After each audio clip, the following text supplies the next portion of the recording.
सुंदरवन जंगल में एक बंटी नाम का कबूतर अपनी पत्नी टूनी चिड़िया और अपनी दो बेटी पिंकी और चिंकी चिड़िया के साथ रहता था। वो जंगल में चूड़ियाँ बेचकर अपना गुजारा करता था। चूड़ियाँ ले लो बुलबुल बहन, चूड़ियाँ ले लो, रंग बिरंगी मजबूत चूड़ियाँ ले लो, सस्ते में दे रहा हूँ। लाओ बंटी भैया, वैसे भी तुम्हारी चूड़ियाँ सस्ती होने के साथ मजबूत होती हैं। हम पक्षी को और क्या चाहिए। वो चूड़ियाँ लेकर वहाँ से चली जाती है। वहीं जंगल में कालू कौवे की भी चूड़ियों की दुकान थी, मगर वो बहुत लालची था। वो सस्ती चूड़ियाँ महंगे दामों में बेचता था, जिसकी वजह से जंगल के सब पक्षी बंटी कबूतर से चूड़ियाँ लेते थे। एक दिन, अरे बंटी कबूतर, कैसे हो यार? तुम दिन रात बड़ी मेहनत करते हो चूड़ियाँ बनाने में। मैंने कितनी बार कहा है तुमसे, मैं कांच की मॉडर्न चूड़ियाँ बनाता हूँ और तुम मुझे अपनी लाख की चूड़ियाँ दे दो, मैं उसे बेच दूंगा।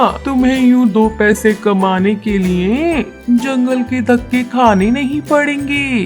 अरे नहीं कालू भैया, मैं जितना कमाता हूँ मैं अपने परिवार के साथ उसी में खुश हूँ। मुझे ज्यादा पैसे नहीं चाहिए। तुम जानते हो मेरी चूड़ियाँ पहनने से पक्षियों को चोट भी नहीं लगती और तुम्हारी कांच की चूड़ियाँ पहनने से खून निकल जाता है। ये सुनकर कालू कौवा गुस्सा होकर वहाँ से चला जाता है। अब बंटी कबूतर घर आकर ये सारी बातें टूनी चिड़िया को बताता है। बंटी जी, आपने बिल्कुल सही किया। वो कालू कौवा सही पक्षी नहीं है, वो बहुत ही लालची पक्षी है। वो आपकी मजबूत चूड़ियाँ बेचकर ज्यादा पैसे कमाना चाहता है। अरे बंटी जी, मुझे याद आया, कड़कनाथ सेठ ने जंगल में मेला लगवाया है। उसमें एक प्रतियोगिता रखी है कारीगरों के लिए। मैं चाहती हूँ उसमें आप हिस्सा लें और अपनी चूड़ियों का बाजार लगाएं। जीतने वाले को बहुत बड़ा इनाम मिलेगा और बहुत सारे ऑर्डर भी। भगवान ने चाहा तो हमारे दिन बदल जाएंगे। ठीक है टूनी, मैं तुम्हारे लिए इस प्रतियोगिता में हिस्सा लूंगा। ऐसे ही काफी दिन गुजर जाते हैं। अब प्रतियोगिता का दिन आ जाता है। टूनी चिड़िया और बंटी कबूतर अपनी चूड़ियों की दुकान लगाते हैं। वहीं कालू कौवा भी हिस्सा लेता है। अब सब पक्षी मेला घूमने आते हैं। वहीं बबली कबूतरी अपनी बेटी के साथ कालू कौवे की दुकान पर जाती है। अरे भैया, तुम्हारी चूड़ियाँ तो कांच की हैं। इससे तो मेरी बेटी के हाथ में चोट लग जाएगी।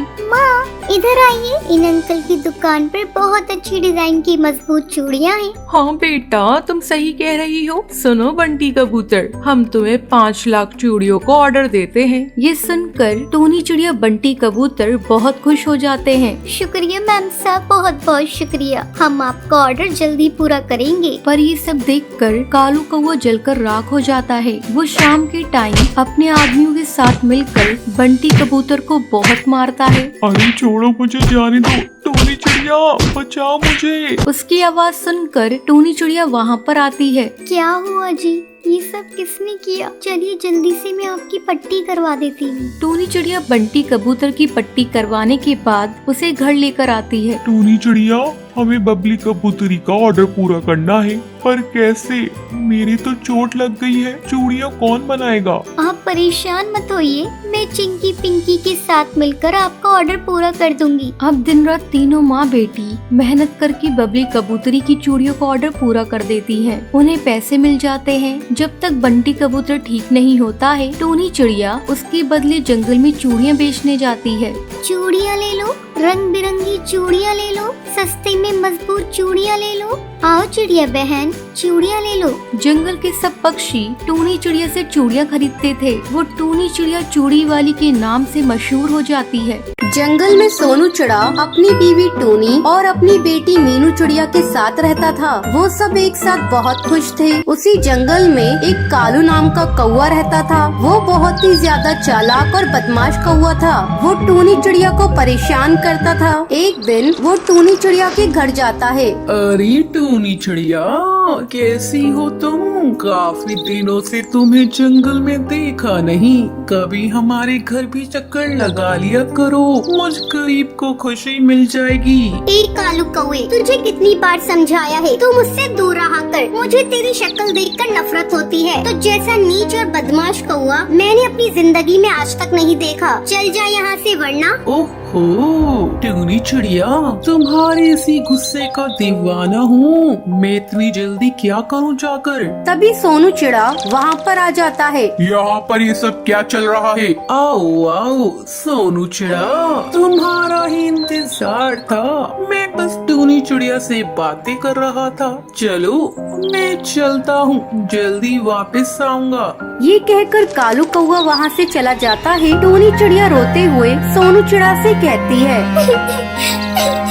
मैं तंग आ गई हूँ इस कालू कौवे से। ये रोजाना मुझे परेशान करने आ जाता है। तुम कुछ करते क्यों नहीं हो? टूनी चिड़िया क्या करूँ, तुम जानती हो ये कालू कौवा कितना ताकतवर है। इसके खिलाफ जंगल में कोई भी नहीं बोलता है। ऐसे ही काफी दिन गुजर जाते हैं। एक दिन टूनी चिड़िया जंगल से पानी लेने के लिए जाती है। तभी अहम कौवे से पकड़कर अपने घर ले जाता है। आ गई टूनी चिड़िया तुम मेरे घर पर। मैंने कहा था ना जल्दी मिलेंगे। तुमसे मुझे कितने बदले लेने हैं, समझी तुम?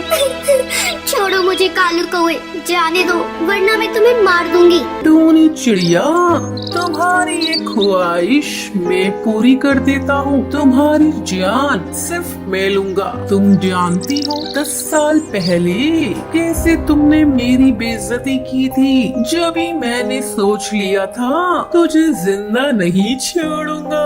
आज वो दिन आ गया है। ये कहते हुए कालू कौवा चाकू से टूनी चिड़िया को मार देता है।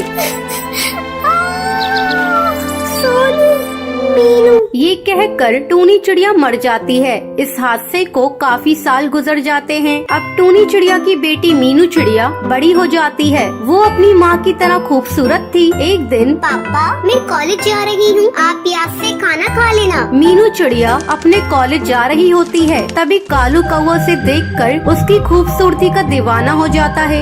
ये तो टूनी चिड़िया की बेटी मीनू चिड़िया है। ये कितनी खूबसूरत है। तभी कालू कौवा उसके पंख पकड़ लेता है।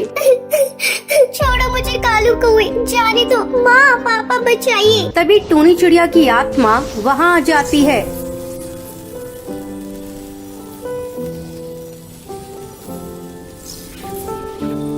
वो कालू कौवे को बहुत मारती है। ये देखकर कालू कौवा डर जाता है।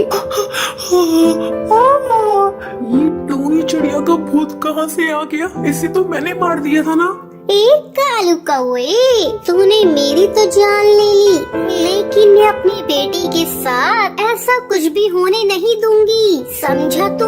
मेरी क्या गलती थी जो तूने मेरे साथ इतना बुरा किया? पर मैं आज तेरे सारे पापों का हिसाब लेने आई हूँ। कालू कौवा ये देखकर डर जाता है।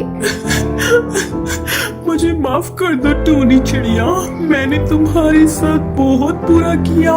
मुझे जाने दो, मैं आगे से कभी भी ऐसा नहीं करूँगा। लेकिन टूनी चिड़िया उसकी एक भी नहीं सुनती है। वो वहाँ पर पड़े भाले से कालू कौवे को मार देती है। वहीं कालू कौवा मर जाता है। उसे अपनी गलती का एहसास हो जाता है। अब टूनी चिड़िया की आत्मा को मुक्ति मिल जाती है। तो ये थी आज की कहानी। क्या आपको पता है बबली कबूतरी चूड़ियों का कितना ऑर्डर देती है? अगर आपको पता है तो आप हमें कमेंट करके जरूर बताएं।